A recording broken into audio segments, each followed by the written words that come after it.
Question 2. The existence of God in 3 articles.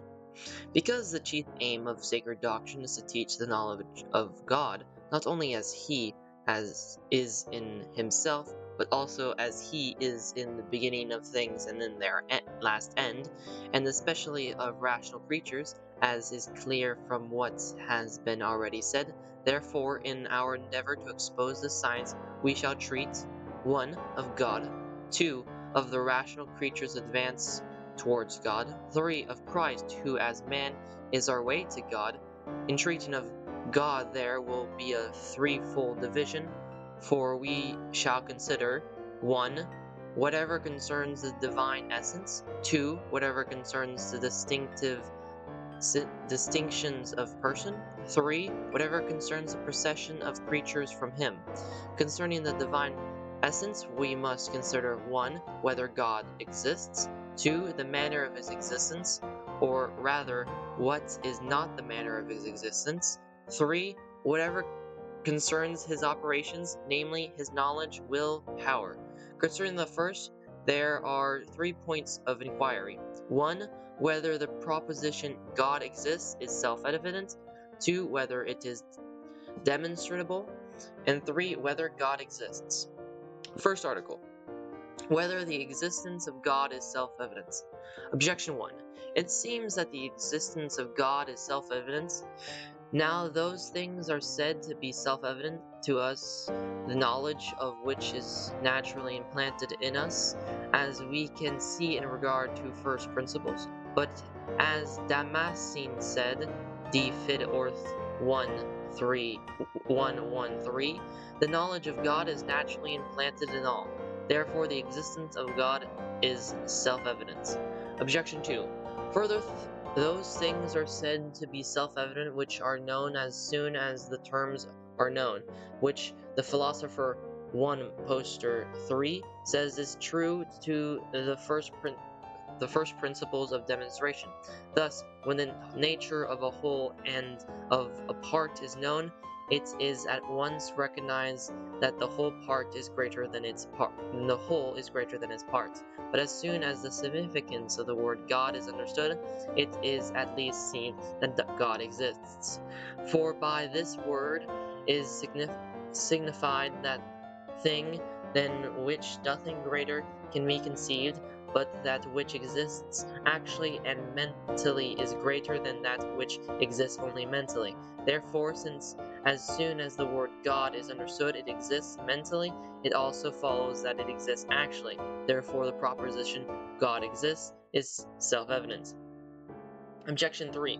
Further, the existence of truth is self-evident, for whoever denies the existence of the truth grants that truth does not exist, and if truth does not exist, then the proposition truth does not exist is true, and if there is anything true, there must be truth. But God is truth itself.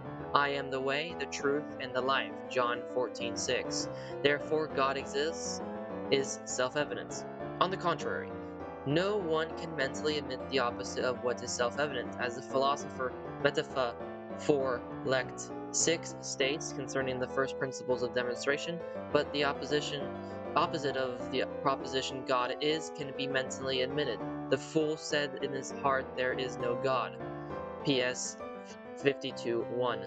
Therefore, that God exists is not self-evident. I answer that. A thing can be self-evident in either of 2 ways. On the one hand, self-evidence in itself through not to us, on the other, self-evident in itself and to us. A proposition is self-evident because the predicate is included in the essence of the subject, as man is an animal, for animal is contained in the essence of man. If therefore the essence of the predicate and the subject be known to all, the proposition will be self-evident to all. As is clear with regard to the first principles of demonstration, the terms of which are common things that no one is ignorant of, such as being and non-being, whole and part, such and such like.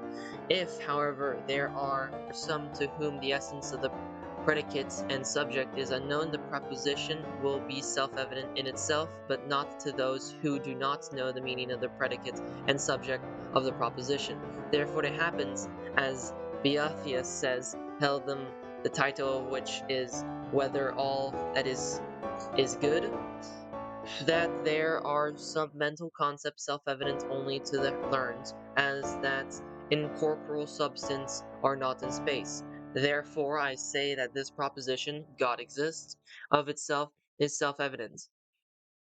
And for the predicate is the same as the subject, because God is his own existence, as will be hereafter shown. Question 3, Article 4. Now, because we do not know the essence of God, the proposition is not self-evident to us, but needs to be demonstrated by things that are more known to us, through less known in their nature, namely by effects. Reply Objection 1. To know that God exists is a general and confused way is implanted in us by nature, inasmuch as God is man's beatitude. For man naturally desires happiness, and what is naturally desired by man must be naturally known to him. This, however, is not known absolutely that a God exists, just as to know that somebody is approaching is not the same as to know that Peter is approaching, even though it is Peter who is approaching. For many there are who imagine that man's perfect good, which is happiness, consists in rich and in pleasures, and others in something else. Reply Objection 3. Perhaps not everyone who hears this word God understands it to signify something than which nothing greater can be thought, seeing that some have believed God to be a body. Yet granted that everyone understands that by this word God is signified something than which nothing greater can be thought. Nevertheless, it does not therefore allow that he understands that what the word signifies exists actually, but only that it exists mentally. Nor can it be argued that it exists unless it be admitted that there actually exists something which nothing greater can be thought, and this precisely is not admitted by those who hold that God does not exist. Reply Objection 3. The existence of truth in general is self-evident, but the existence of a primal truth is not self-evident to us.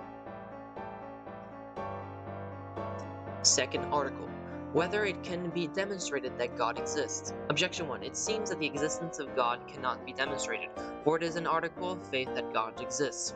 But what is of faith cannot be demonstrated, because demonstration produces scientific knowledge, whereas faith is of the unseen. Hib 11:1. Therefore it cannot be demonstrated that God exists. Objection 2. Further, the essence is the middle term of demonstration, but we cannot know in what God's essence it consists, but solely in what it does not consist, as Damascene says, De Fide Orth 1:4. Therefore we cannot demonstrate that God exists. Objection 3. Further, if the existence of God were demonstrated, this could be from his effects, but his effects are not proportionate to him, since he is infinite and his effects are finite, and between the finite and infinite there is no proportion. Therefore, since a cause cannot be demonstrated by an effect not proportionate to it, it seems that the existence of God cannot be demonstrated. On the contrary, the Apostle says the invisible things of him are clearly seen, being understood by the things that are made. Rom 1:20. But this would not be unless the existence of God could be demonstrated through the things that are made. For the first thing we must know of anything is whether it exists. I answer that.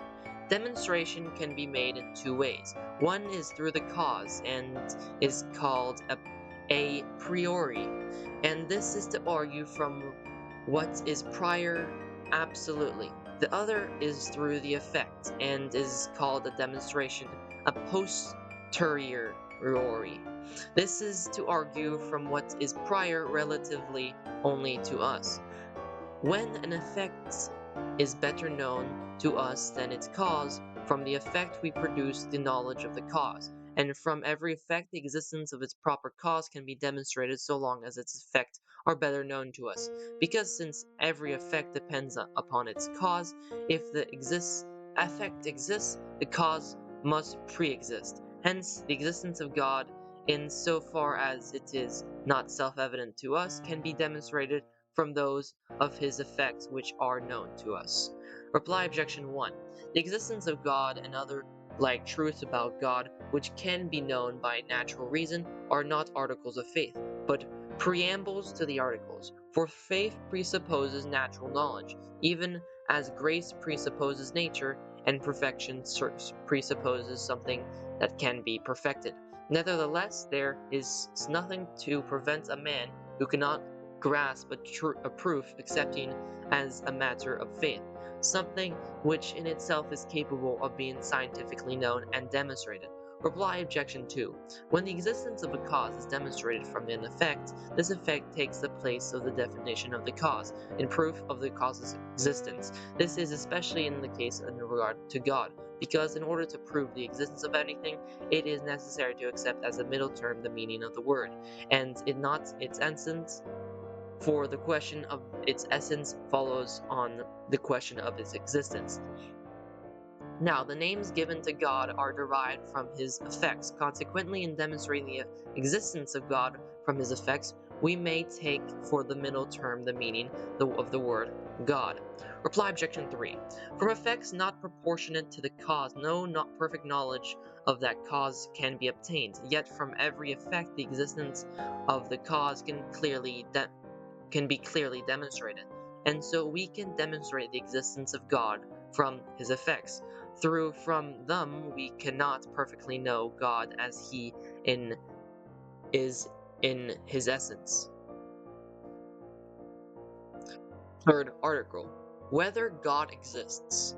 Objection 1. It seems that God does not exist, because if one of two contraries be infinite, the other would be altogether destroyed. But the word God means that he is infinite godness. If therefore God exists, there would be no evil discoverable, but there is evil in the world. Therefore God does not exist. Objection 2. Further, it is superfluous to suppose that what can be accounted for by a few principles has been produced by many. But it seems that everything we see in the world can be accounted for by other principles, supposing God did not exist. For all natural things can be reduced to one principle, which is nature, and all voluntary things can be reduced to one principle, which is human reason, or will. Therefore, there is no need to suppose God's existence. On the contrary, it is said in the person of God, I am who am. Exodus 3:14. I answer to that. The existence of God can be proved in 5 ways.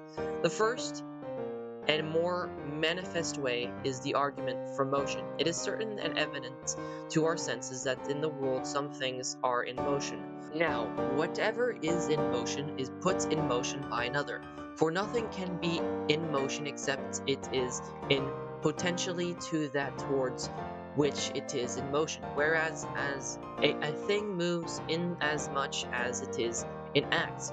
For motion is nothing else than a reduction of something from potentiality to actuality. But nothing can be reduced from potentiality to actuality except by something in a state of actuality. Thus, that which is actually hot as fire makes wood, which is potentially hot to be actually hot, and thereby moves and changes it. Now, it is not possible that the same thing should be at once in actuality and potentiality in the same respect, but only in different respects. For what is actually hot cannot simultaneously be potentially hot, but it is simultaneously potentially cold. It is therefore impossible that in the respect and in the same way a thing should be both mover and moved, i.e., that it should be move itself. Therefore, whatever is in motion must be put in motion by another, if that by which it is put in motion be itself put in motion. Then this also must needs to be put in motion by another, and that by another. But this cannot go on to infinity, because then there would be no first mover and consequently no other mover, seeing that subsequent movers move only in as much as they are put in motion by the first mover, as the staff moves only because it is put in motion by the hand.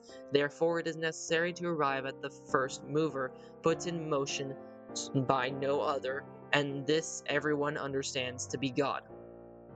The second way is from the nature of the efficient cause. In the world of sense, we find there is an older order of efficient causes. There is no case known, neither is it indeed possible, in which a thing is found to be the efficient cause of itself, for so it would be prior to itself, which is impossible. Now, the efficient causes, it is not possible to go on to affinity, because in all efficient causes, following in order, the first is the cause of the intermediate cause, and the intermediate is the cause of the ultimate cause. Whether the intermediate cause be several or one, now to take away the cause is to take away the effect. Therefore, if there be no first cause among efficient causes, there will be no ultimate nor any intermediate cause. But if in efficient causes it is possible to go on to affinity, there will be no first efficient cause, neither will there be an ultimate cause, nor any intermediate cause, efficient causes, of all of which is plainly false. Therefore it is necessary to admit a first efficient cause, to which everyone gives the name of God. The first way is taken from possibility and necessity, and runs thus. We find in nature things that are possible to be and not to be, since they are found to be generated and to corrupt, and consequently they are possible to be and not to be. But it is impossible so for these always to exist, for that which is possible not to be at some point is not. Therefore, if everything is possible not to be, then at one time there could have been nothing in existence. Now, if this were true, even now there would be nothing in an existence, because that which does not exist only begins to exist by something already existing. Therefore, if at one time nothing was in existence, it would have been impossible for anything to have begun to exist, and thus, even now, nothing would be in existence, which is absurd. Therefore, not all beings are merely possible, but there must all exist something, the existence of which is necessary. But every necessary thing either has its necessity caused by another or not. Now, it is impossible to go on to infinity in necessary things which have their necessity caused by another, as has been already proved in regard to efficient causes. Therefore, we cannot but postulate the existence of some being having of itself its own necessity, and not receiving it from another, but rather causing in others all their necessity. This all men speak of as God. The fourth way is taken from the gradation to be found in things. Among beings there are some more and some less good, true, noble, and the like. But more and less are prededicated of different things, according as they resemble in their different ways something which is the maximum, as a thing is said to be hotter according as it more nearly resembles that which is hottest. So that there is something which is truest, best thing, something noblest, and consequently something which is uttermost being, for those things are the greatest in true, are greatest in being, as it is written in Meta 2. Now the maximum in any genus is the cause of all in that genus, as fire, which is the maximum heat, is the cause of all hot things. Therefore there must also be something which is to all beings the cause of their being goodness, and every other perfection, and this we call God. The fifth way is taken from the governance of the world. We see that things which lack intelligence, such as natural bodies, act for an end, and this is evident from their acting always and nearly always in the same way so as to obtain the best result. Hence it is plain that not fortuitously but designedly do they achieve their ends. Now whatever lacks intelligence cannot move towards an end unless it be directed by something being endowed with knowledge and intelligence, as the arrow is shot to the mark by the archer. Therefore some intelligent being exists by whom all natural things are directed to their ends, and this being we call God. Reply objection 1. As Augustine says, Enchiridion 11. Since God is the highest good, he would not allow any evil to exist in his work unless his omnipotence and goodness were such as to bring good even out of evil. This is part of the infinite goodness of God, that he should allow evil to exist and out of it produce good. Reply objection 2. Since nature works for a determinate ends under the direction of a higher agent, whatever is done by nature must needs be tracked back to God as to its first cause. Also whatever is done voluntarily must also be traced back to some higher cause other than human reason or will, since these can change or fail, for all things that are changeable and capable of defect must be traced back to an immovable and self-necessary first principle, as was shown in the body of the article. Question 3. Of the simplicity of God in 8 articles. When the existence of a thing has been ascertained, there remains the further question of the manner of its existence, in order that we may know its essence. Now, because we cannot know what God is, but rather what he is not, we have no means for considering how God is, but rather how he is not. Therefore, we must consider how he is not, how he is known by us, how he is named. Now it can be shown how God is not by denying him whatever is opposed to him of him, viz. Composition, motion, and like. Therefore, 1. We must discuss his simplicity, whereby we deny composition in him, and because whatever is simple in material things is imperfect and a part of something else. We shall discuss 2. His perfectness, 3. His infinity, 4. His immutability, 5. His unity.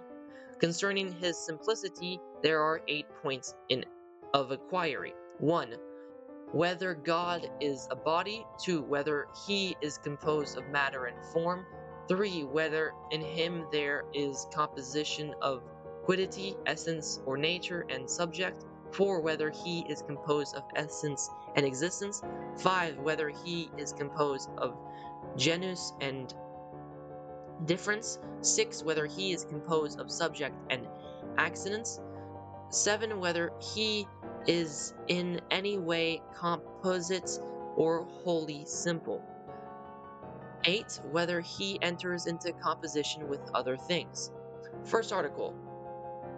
Whether God is a body. Objection 1. It seems that God is a body, for a body is that which has 3 dimensions, but Holy Scripture attributes the 3 dimensions to God. For it is written, He is higher than heaven, and what wilt thou do? He is deeper than hell, and how wilt thou know? The measure of him is longer than the earth and broader than the sea. Job 11, 8, 9. Therefore, God is a body. Objection 2. Further, everything that has figure is a body, since figure is a quality of quantity. But God seems to have figure, for it is written, Let us make man to our image and likeness. Genesis 1:26. Now a figure is called an image according to the text, whom being the brightness of his glory, and the figure, i.e., the image of his substance. Heb 1:3. Therefore, God is a body. Objection 3. Further, whatever has corporal parts is a body. Now Scripture attributes corporal parts to God. Hast thou an arm like God? Job 44. And the eyes of the Lord are upon the just. PS 33:16.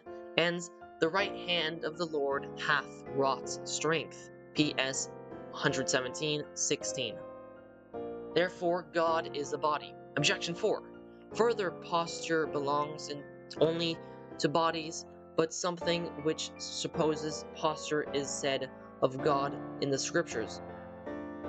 I saw the Lord sitting, Isaiah 1:6, and he standeth up to judge, Isaiah 3:13. Therefore God is a body.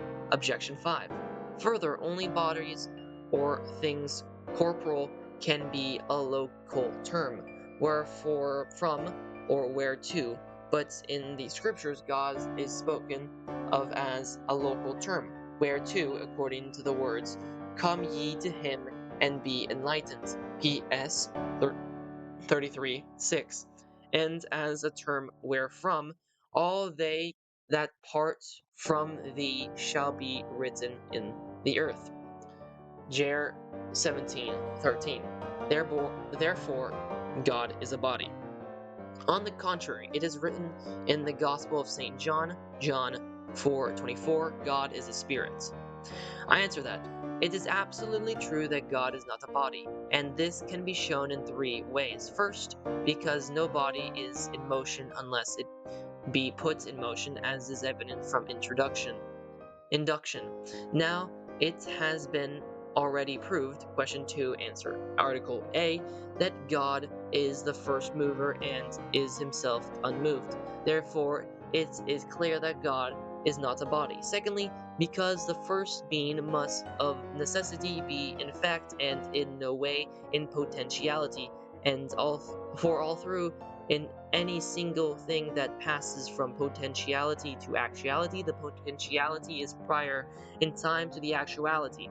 Nevertheless, absolutely speaking, actuality is prior to potentiality, for whatever is in potentiality can be reduced into actuality only by some being in actuality. Now, it has been already proved that God is the first being. It is therefore impossible that in God there should be any potentiality, but every body is in potentiality because the continuous as such is divisible to infinity. It is therefore impossible that God should be a body. Thirdly, because God is the most noble of beings, now it is impossible for a body to be the most noble of beings. For a body must be either inanimate, it must be animate or inanimate, and an inanimate body is manifestly nobler than any inanimate body. But an inanimate body is not inanimate precisely as body, otherwise all bodies would be inanimate. Therefore, its inanimation depends upon some other thing, as our body depends for its inanimation on the soul. Hence, that by which a body becomes inanimated must be nobler than the body. Therefore, it is impossible that God should be a body. Reply objection 3. As we have said above, question 1, article 9, Holy Right puts before us spirits and divine things under the comparison of corporal things. Hence, when it attributes to God the three dimensions under the comparison of corporal quantity, it implies his virtue quality. Thus, by depth, it signifies his power of knowing hidden things; by height, the transcendence of his excelling power; by length, the duration of his existence; by breadth, his act of love for all. Or as says Dionysius, Div. Nom. 9, by the depth of God is meant the incomprehensibility of his essence; by length, the procession of his all-pervading power; by breadth, his overspanning of things, inasmuch as things lie under his protection. Reply objection 2. Man is said to be after the image of God, not as regards his body, but as regards what whereby he excels other animals. Hence, when it is said, "Let us make man to our image and likeness," it is added, "And let him have domain over the fishes of the sea." Genesis 1:26. Now man excels all animal by his reason and intelligence, hence it is according to his intelligence and reason, which are incorporeal, that man is said to be according to the image of God. Reply objection 3. Corporal parts are attributed to God in Scripture on account of his actions, and this is owing to a certain parallel. For instance, the act of the eye is to see, hence the eye attributed to God signifies his power of seeing intellectually, not sensibly, and so on with the other parts. Reply objection 4. Whatever pertains to posture also is only attributed to God by some sort of parallel. He is spoken of as sitting on account of his unchangeableness and dominion, and as standing on account of his power of overcoming whatever withstands him. Reply objection 5. We draw near to God by no corporal steps, since he is everywhere, but by the affection of our soul, and by the actions of the same soul do we withdraw from him. Thus, to draw near or to withdraw signifies merely spiritual action based on the metaphor of local position.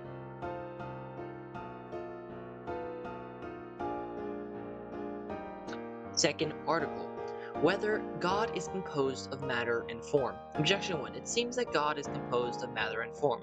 For whatever has a soul is composed of matter and form, since the soul is the form of the body. But Scripture attributes a soul to God, for it is mentioned in Hebrews 10:38, whether God says, "But my just man liveth by faith, but if he withdraw himself, he shall not please my soul." Therefore, God is composed of matter and form. Objection 2.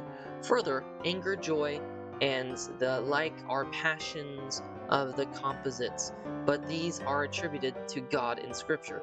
The Lord was exceeding angry with his people. PS 105:40. Therefore, God is composed of matter and form. Objection 3. Further, matter is the principle of individualization. But God seems to be individual, for he cannot be prededicated of many. Therefore, he is composed of matter and form. On the contrary, whatever is composed of matter and form is a body, for dimensive quantity is the first property of matter. But God is not a body, as proved in the preceding article, therefore he is not composed of matter and form. I answer that it is impossible that matter should exist in God, first because matter is in potentiality, but we have shown, question 2, article 3, that God is pure action without any potentiality. Hence, it is impossible that God should be composed of matter and form. Secondly, because everything composed of matter and form owes its perfection from goodness to its form, therefore its goodness is participated in as much as matters participates the form. Now the first good and the best, viz. God, is not a participated good because the essence of good is prior to the participated good. Hence, it is impossible that God should be composed of matter and form. Thirdly, because every agent acts by its form, hence the manner in which it has its form is the manner in which it is an agent. Therefore, whatever is primarily and essentially an agent must be primarily and essentially form. Now God is the first agent, since he is the first efficient cause. He is therefore of his essence a form, and not composed of matter and form. Reply objection 1. A soul is attributed to God because his acts resemble the acts of a soul, for that we will anything is due to our soul. Hence, what is pleasing to his will is said to be pleasing to his soul. Reply objection 2. Anger and the like are attributed to God on account of a similitude of effect. Thus, because to punish is properly the act of an angry man, God's punishment is metaphorically spoken of as his anger. Reply objection 3. Forms which can be received in matter of individualized by matter which cannot be in another as in a subject, since it is the first underlying subject, all through form of itself, unless something else prevents it, can be received by many. But that form which cannot be received in matter but is self-subsisting is individualized precisely because it cannot be received in a subject, and such a form is God. Hence, it does not follow the matter exists in God. Third article. Whether God is the same as his essence or nature. Objection 1. It seems that God is not the same as his essence or nature, for nothing can be in itself. But the substance of or nature of God, i.e., the Godhead, is said to be in God. Therefore, it seems that God is not the same as his essence or nature. Objection 2. Further, the effect of an assimilated to its cause, for every agent produces its like, but in created things the suppositium is not identical with its nature, for man is not the same as his humanity. Therefore, God is not the same as his Godhead. In the contrary, it is said of God that he is life itself, and not only that he is a living thing. I am the way, the truth, and the life. John 14:6. Now, the relation between Godhead and God is the same as the relationship between life and a living thing. Therefore, God is his very Godhead. I answer that God is the same as his essence or nature. To understand this, it must be noted that in things composed of matter and form, the nature or essence must differ from the suppositium, because the essence or nature connotes only what is included in the definition of the species, as humanity connotes all that is included in the definition of man. For it is by this that man is, and it is this that humanity signifies, that namely whereby man is man. Now, individual matter, with all that the individualizing accident, is not included in the definition of the species.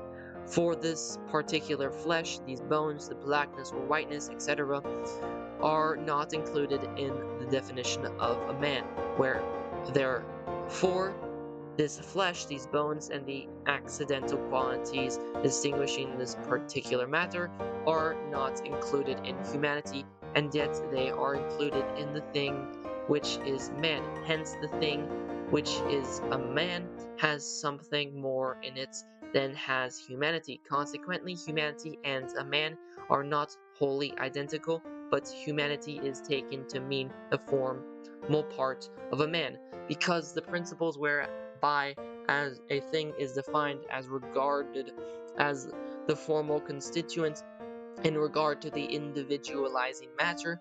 On the other hand, in things not composed of matter and form, in which individualization is not due to individual matter, that is to say, to this matter, the very forms being individualized of themselves, it is necessary the forms themselves should be subsisting supposita. Therefore, suppositium and nature in them are identified. Since God then is not composed of matter and form, he must be his own Godhead, his own life, and whatever else is thus predicated of him. Reply objection 1.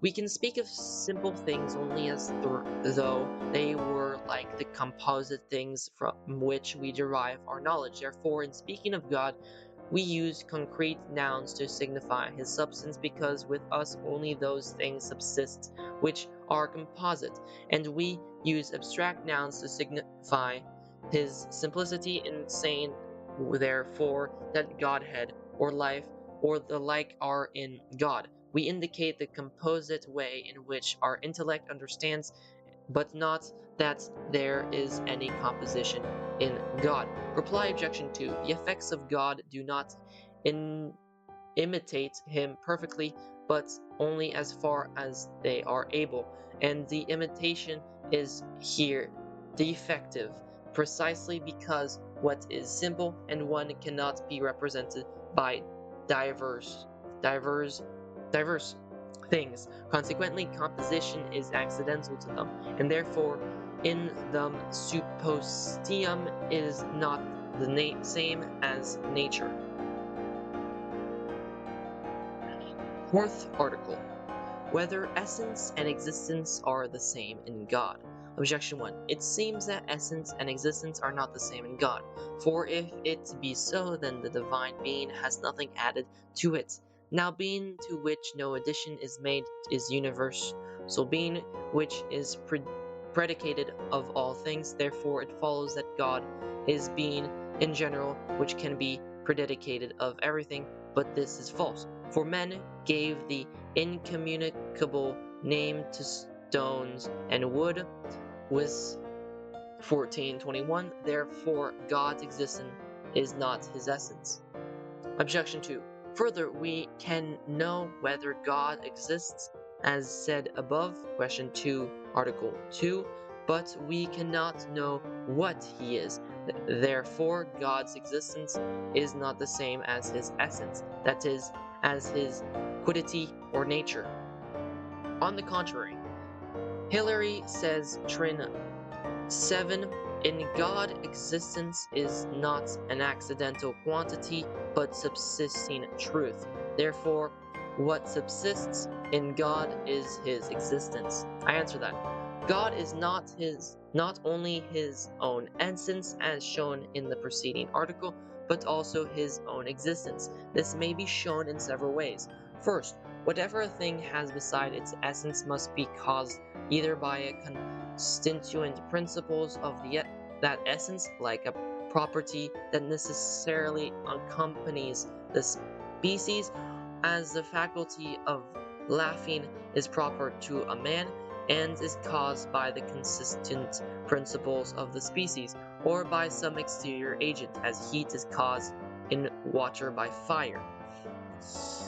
Therefore, if the existence of a thing differs from that essence, this existence must be caused either by some exterior agent or by its extensive principles. Now, it is impossible for a thing's existence to be caused by its essential constituent principles, for nothing can be the sufficient cause of its own existence. Of its existence is caused. Therefore, that thing whose existence differs from its essence must have its existence caused by another, but this cannot be true of God because we call God the first efficient cause. Therefore, it is impossible that in God his existence should differ from his essence. Secondly, existence is that which makes every form of nature actual, from godness and humanity are spoken of as actual only because they are spoken of as existing. Therefore, existence must be compared to essence if the latter is a distinct reality, as actuality to potentiality. Therefore, since in God there is no potentiality as shown above, Article 1, it follows that in him essence does not differ from existence. Therefore, his essence is his existence. Thirdly, because just as that which has fire but is not itself fire is on fire by participation, so that which has existence but not existence is a being by participation, but God is his own essence as shown above. Article 3.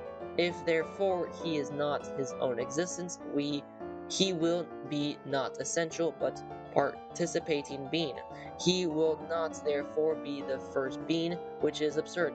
Therefore God is his own existence and not merely his own essence. Reply objection 1.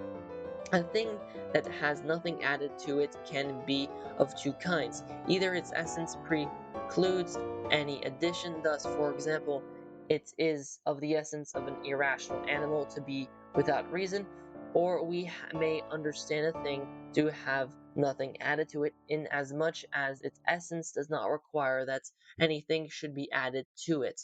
Thus, the genus animal is without reason because it is not of the essence of animal in general to have reason, but neither is it to lack reason, and so the divine being has nothing added to it in the first sense, whereas universal being has nothing added to it in the second sense. Reply objection 2. To be can mean either of two things. It may mean the act of essence, or it may mean the composition of a proposed proposition affected by the mind in joining a predicate to the subject.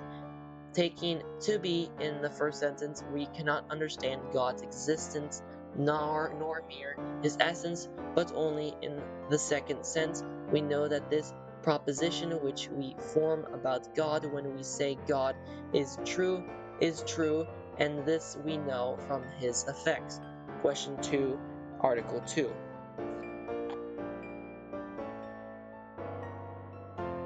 Fifth article. Whether God is contained in a genus. Objection 1. It seems that God is contained in a genus, for a substance is a being that consists of itself, but this is especially true of God. Therefore, God is in a genus of substance.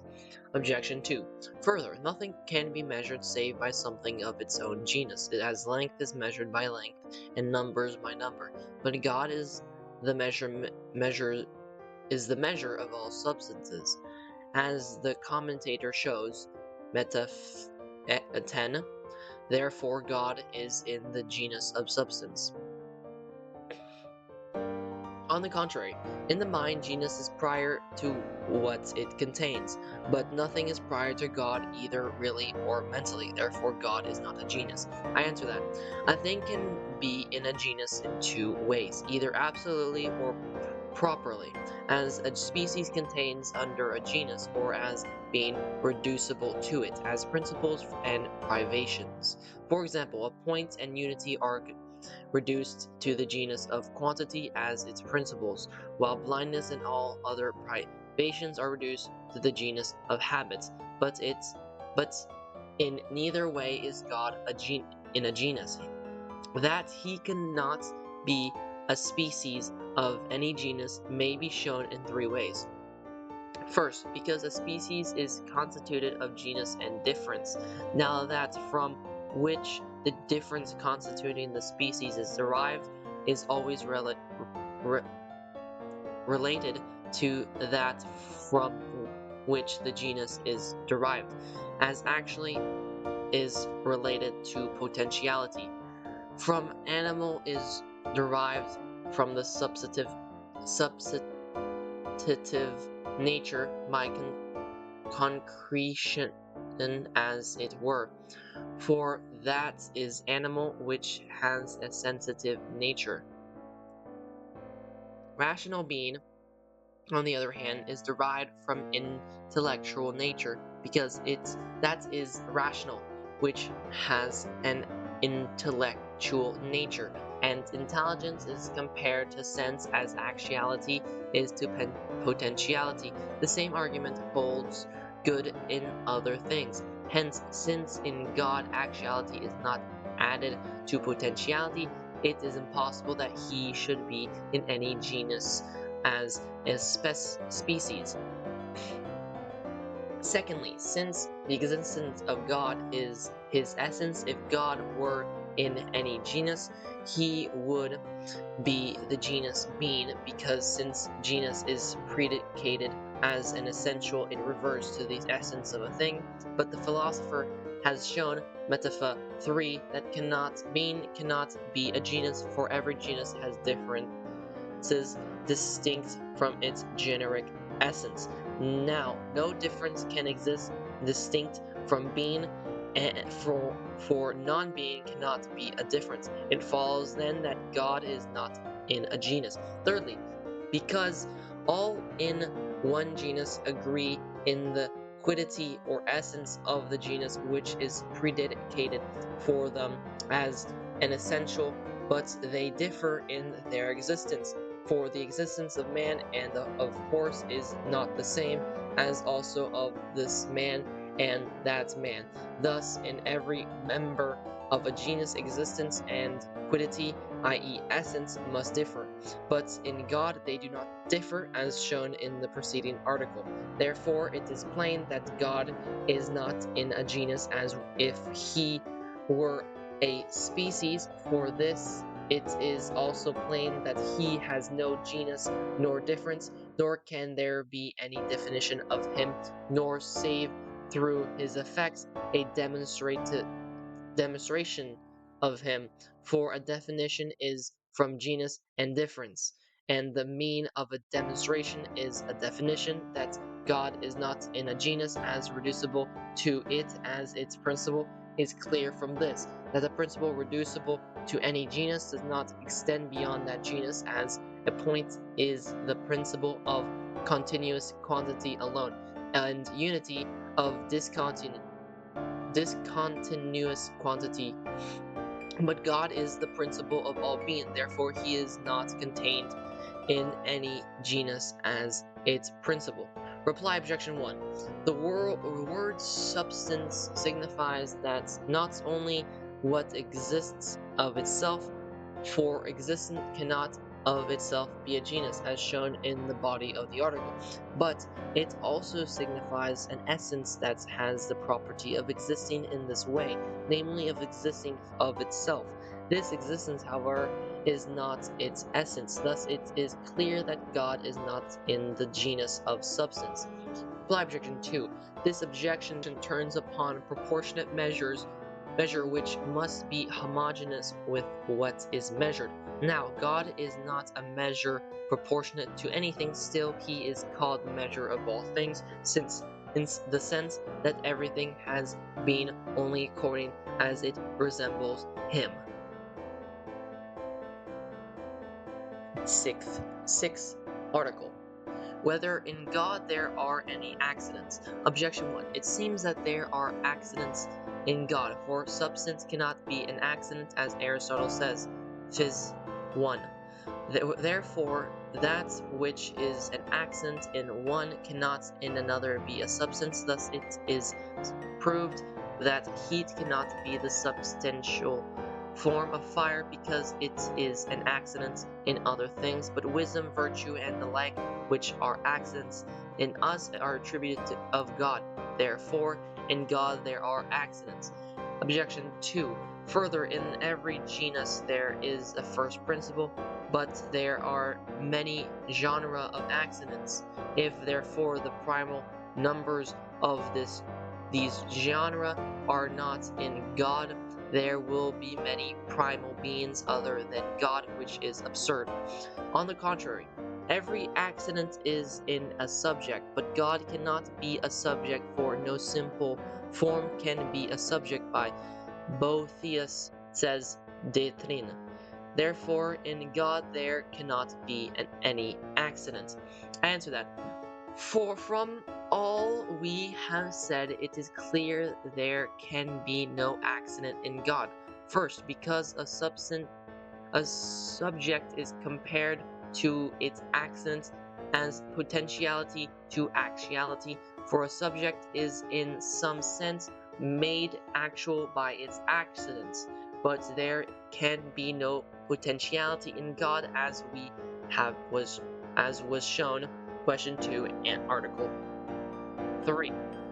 Secondly, because God is his own essence, as Boethius says, Hedem, all through every essence may have something superadded to it. This cannot apply to absolute being.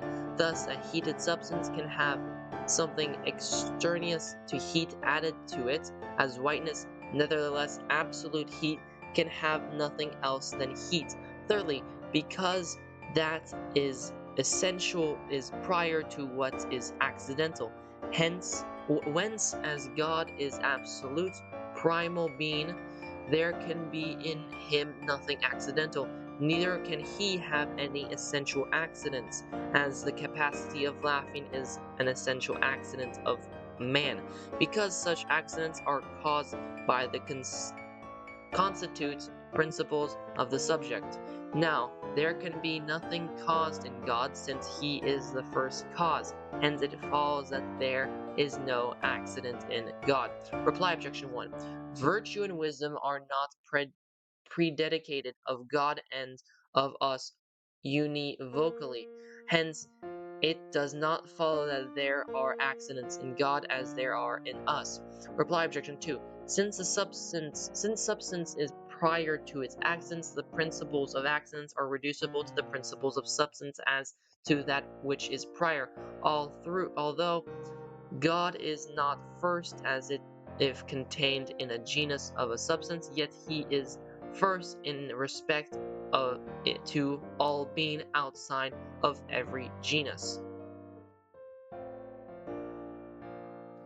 Seventh article. Whether God is altogether simple. Objection 1. It seems that God is not altogether simple, for whatever is from God must imitate him. Thus, from the first being are all things, and from the first good is all good. But in the things which God has made, nothing is altogether simple, therefore neither is God altogether simple. Further, whatever is best must be attributed to God, but with us that which is composite is better than that which is simple. Thus, chemical compounds are better than simple elements, and animals than the parts that compose them. Therefore, it cannot be said that God is altogether simple. On the contrary, Augustine says, Doctrine 4, 6, 7, God is truly and absolutely simple. I answer that. The absolute simplicity of God may be shown in many ways. First, from the previous articles of this question, for there is neither composition of quantitative parts in God, since he is not a body, nor composition of matter and form, nor does his nature differ from his suppositum, nor his essence from his existence, neither is there in him composition of genus and difference, nor of subject and accident. Therefore it is clear that God is nowise composite, but altogether simple. Secondly, because every composite is posterior to its component parts and is dependent on them, but God is the first being as shown above, question 2, article 3. Thirdly, because every composite has a cause, for things in themselves cannot unite unless something causes them to unite, but God is uncaused as shown above, Question 2, Article 3. Since he is the first efficient cause. Fourthly, because in every composite there must be potentiality and actuality, but this does not apply to God, for either one or of the parts actuates another, or at least all the parts are potential to the whole. Fifthly, because nothing composite can be predicated of any single one of its parts, and this is evident in a whole made up of dissimilar parts. For no part of a man is a part, nor any of the parts of the foot a foot, but the wholes made up of similar parts all throw something which is predicated of the whole may be predicated of a part, as a part of the air is air, and a part of the water water. Nevertheless, certain things are predicated of the whole which cannot be predicated of any of the parts. For instance, if the whole volume of water is 2 cubits, no part of it can be 2 cubits. Thus, in every composite there is something which is not itself.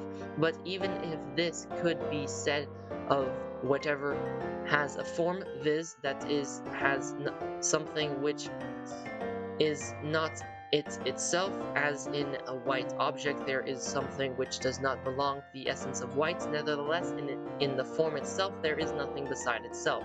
And so, since God is absolute form, or rather absolute being, he can be in no way composite. Hilary implies this argument when he says, Doctrine 7, God who is strength is not made up of things that are weak, nor is he who is light composed of things that are dim. Reply objection 1. Whatever is from God emanates him, as caused things emanate the first cause, but it is of the essence of a being to be in some sort composite, because at least its existence differs from its essence, as will be shown hereafter. Question 4, answer A. Reply objection 2. With us, composite things are better than simple things, because the perfections of created goodness cannot be found in one simple thing, but in many things. But the perfection of divine goodness is found in one simple thing. Question 4a1 and 6a2. 6, Article 2. Article: whether God enters into the composition of other things. Objection 1. It seems that God enters into the composition of other things, for Dionysius says, Call hither, for the being of all things is that which is above being, the Godhead. But being of all things enters into the composition of everything, therefore God enters into the composition of other things. Objection 2. Further, God is a form, from Augustine says, the verb dom serm 38, that the word of God, which is God, is an uncreated form, but a form is part of a compound, therefore God is part of some compound. Objection 3. Whatever things exist, in no way differing from each other, are the same, but God and primary matter exist and in no way differ from each other. Therefore, they are absolutely the same, but primarily matter enters into the composition of things. Therefore, also does God. Proof of the minor: whatever things differ, they differ by some differences, and therefore must be composites.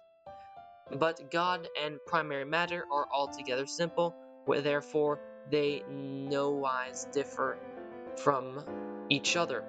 On the contrary, Dionysius says, Div Nom 2, there can be no touching him, i.e. God, nor any other union with him by mingling part with part. Further, the first cause rules of all things without commingling with them, as the philosopher says, the causis. I answer that. On this point, there have been three errors. Some have affirmed that God is the world's soul, as is clear from Augustine, D. Civ. D. 7:6. This is practically the same as the opinion of those who assert that God is the soul of the highest heaven.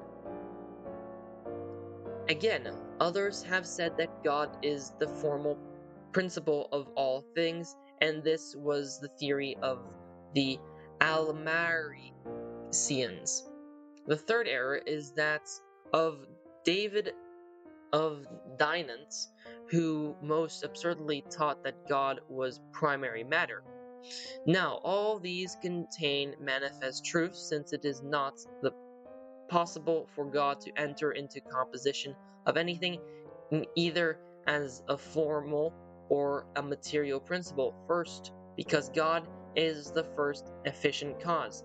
Now, the efficient cause is not identical numerically with the form of the third thing caused, but only specifically, for man begets man. But primary matter can be neither numerically nor specifically identical with an efficient cause, for the former is merely potential, while the latter is actual. Secondly, because since God is the first efficient cause, to act belongs to him primarily and essentially, but that which enters into composition with anything does not act primarily and essentially, but rather the composite so acts, for the hand does not act, but the man by his hand, and fire warms by its heat. Hence, God cannot be part of a compound. Thirdly, because no part of a compound can be absolutely primal among beings, not even matter nor form, though they are the primal parts of every compound. For matter is merely potential, and potentiality is absolutely posterior to actuality, as is clear from the foregoing question 3, Article 1. While a form which is part of a compound is a participated form, and as that which participates it's posterior to that which is essential, so likewise it is that which is participated, as fire is ignited objects is posterior to fire that is essentially such. Now, it has been proved that God is absolute primal being. Question 2, Article 3. Reply, Objection 1. The Godhead is called the being of all things, as their efficient and exemplar cause, but not as being their essence. Reply, Objection 2. The world is an exemplar form, but not a form that is part of a compound. Reply, Objection 3. Simple things do not differ by added differences, for this is the property of compounds. Thus man and horse differ by their differences, rational and irrational, which differs, however, do not differ from each other by other differences. Hence, to be quite accurate, it is better to say that they are not different but diverse. Hence, according to the philosopher 10 things which are diverse are absolutely distinct, but things which are different differ by something. Therefore, strictly speaking, primary matter and God do not differ, but are by their very being diverse. Hence, it does not follow they are the same.